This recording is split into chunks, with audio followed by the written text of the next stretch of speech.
Hello traders, I'm going to do a second video for this weekend, and I'm going to look at the OI open interest for options this week coming up for the next 5 or 10 days or whatever until Friday, and get a pretty good idea of some of the hottest things that are going to be happening this week. Okay, now let me start here. Now to start my discussion, I want to talk about gold futures. This one here is showing up on my scan. And as of Friday, we broke below the 21 EMA, suggesting that we've broken the uptrend and we may get some downside action here. And what confirms that, we have 3 days left in these contracts. So that means they expire around Tuesday, I think, and on the gold futures contracts. So, and we have considerable open interest on the downside going into Monday.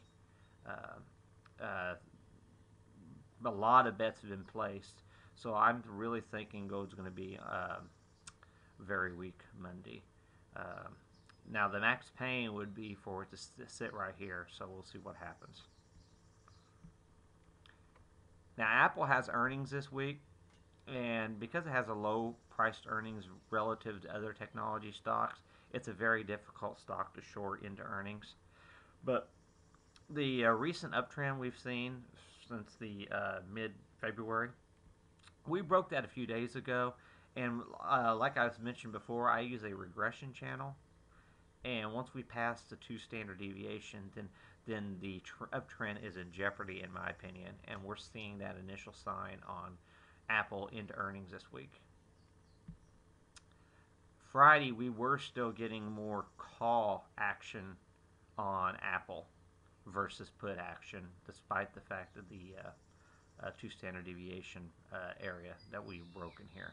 So just keep that one in mind. That's not confirming what I'm seeing on the chart. Last quarter, Akami got destroyed ahead of earnings, and then it had a nice rally up off the earnings on a nice beat and higher guidance and stuff. So this one here, I'm looking to the bullish side possibly on Akami if they can continue with their guidance. We are seeing a whole lot of put open interest on the $50 strike on Akami, and you have implied volatilities of 95, 96%. So I would not even consider buying these options. You'd want to sell premium against these options because they're so expensive. Amazon reports this week too, and it's been I mean, everybody and their brother was talking about how good of a stock it is, and after the recent Google reaction and the weakness in the cloud services, so you have to think that everything's probably not going to be perfect for Amazon either. What really stands out on the Amazon chart to me versus Friday, there was considerable volume on the 630 strike on Amazon Friday. So that's something to keep in mind going in. And this one here also has very high implied volatility. So I plan on selling some credit spreads into earnings on this one here. I haven't decided puts or calls yet. We'll see what happens. Baidu has earnings next week, and we haven't come up. There's a trend. I don't have it drawn in here. Wait one second. We are right at a reference resistance area on Baidu going into earnings, and we haven't even tested the downtrend yet. So this is another one to keep on your watch list. I suspect we're probably going to rally into that trend line for earnings, and then the markets will decide what to do. This is another one where the implied volatility, you're looking in the 70% range. So you're paying extreme premium for these options, and you'd probably want to sell credit spreads on whatever type on the trade you want to do on this. Chipotle Grill looking extremely weak going into earnings this quarter, and last quarter they actually rallied a little bit off their earnings, and got a nice little pop, and we've come right back down here. So the relative strength on this is not going with the markets. Even on a weekly chart, this one here is just an ugly chart pattern, and it looks like it's wanting to come down to more significant support levels around the 350 area, in my opinion. So this is not one that I would want to risk to the upside. It does look like the 440 contracts are going to be in play this week, and this is another one that's 71% implied volatility, so I would consider selling some call spreads this week.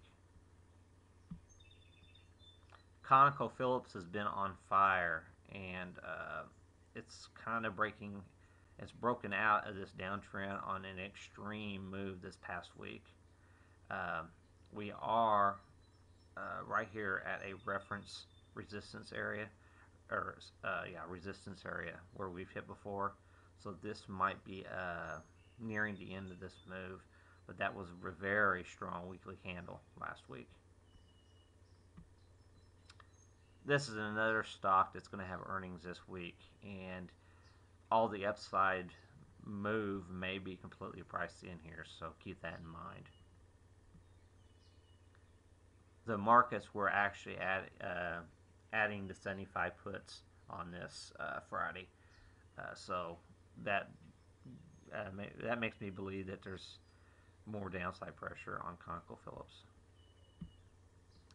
Expedia reports the 28th, so that's next week, or the week after next. And the only thing that concerns me about this is the airlines have been reporting low bookings, and it might impact this stock. It had an awesome quarter last quarter with guidance, so this is one I would be careful shorting into these numbers. The 110 calls were active Friday, and we got considerable open interest this week that's just going to expire. So I'm thinking it's going to move up this week. There is tremendous bullish sentiment in Facebook, but I want to point out we did come back to the 21 EMA today, so it is still pretty risky that it's going to fall lower. We'll see how the technology sector does here, but it's not a clear bullish signal on Facebook. And it looks like the markets are slightly leveraged higher to the bullish case. And the 115s were very, very active Friday. So this is one not to ignore, that level of volume. Now, Goldman Sachs has been fighting this resistance area for the past few days this week, but there was still a lot of bullish action in the options Friday. And it looks like I mentioned in my prior video, I said the financials had a little bit more room to go, and they were buying out to the 170s on this week's options Friday. Herbalife is starting to look quite weak here, as the trend might be broke. It's below the 21 EMA, so that's a more bearish case for this one going into earnings. So you got to be really careful on taking that to the long side. And if you look on the options here, it looks like that the put side has got a little bit more open interest than the call side. IWM is entering a bearish cycle here soon, but it is above the 21 EMA, so it's a more bullish case, and we're well above Yellen Day. I got that in the box down here, so keep this one on your radar. And this week they were loading a boat for the 116 calls, and that's very significant, the volume that was hitting Friday on the 116 calls. JP Morgan is another one that looks like it wants to go a little bit higher next week. They were actually loading up on the weekly 66 calls for this week, and the implied volatility is relatively cheap, so you would want to buy these, not sell the options. LinkedIn, after a horrible earnings report last quarter, is trying to catch a bid this time, so we'll see what happens. There's still a bias all the way up to the 122 area this week on linked.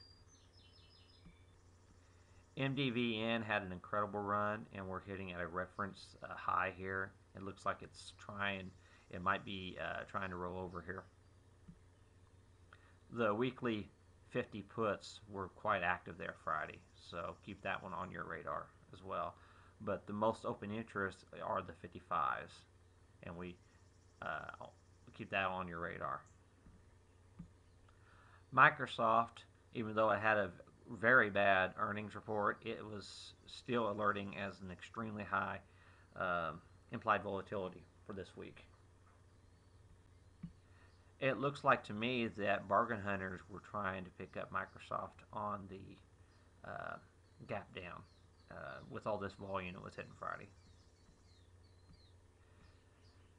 Netflix has got a long-term head and shoulders pattern in place, and this is Ask Slim. This is one of his worst chart patterns for the year, in his opinion, and it looks like it's ready to break even lower here. The option volume is pretty well mixed for this week, so we'll see what happens. Nugget is a gold miner stock, and it's about to break the 21 EMA, so I'm a little bit bearish on that. Surprisingly, the 85 calls were active there Friday, and got quite a bit of open interest on the 85 calls. Stamps.com is at a reference support zone here on the, I got a regression channel here. And this is another one that was seeing some quite a bit of 90 put action for this week, and we'll see what happens. The implied volatilities are through the roof on that one too. Another one to watch here, the SVXY, the short VIX futures, was quite active on the 55 calls, suggesting that the markets are going to catch a bid this week. SWKS has come down, it broke above and come back down, and it's retested a prior support area as of Friday going into earnings here, so keep this one on radar. There is considerable open interest on the 70 puts on this one this week. Tesla is bull flagging here. They were really loading up on the 260 calls as of Friday. Despite a weak earnings outlook, Visa still remains to be pretty darn strong, even despite a horrible day Friday. There might be a slight bias back down to 78 come Monday, since it's post-earnings. Whirlpool is an extremely bullish stock, especially after the recent announcement of a huge buyback. There is huge open interest on the 200 call this week. LVS reported this past week, and it knocked some of the wind out of Wynn Resorts, and it started fading, and it's back down to the 21 EMA.